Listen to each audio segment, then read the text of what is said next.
To hide apps on Samsung Galaxy S25 Plus, first we need to open our secure folder. And you should be able to find it either on your home screen or app drawer.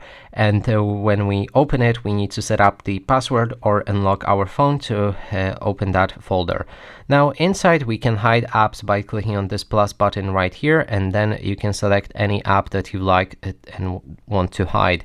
And the thing with it is that if you add any app right here, it will remain still normally in the in your normal phone when you use it.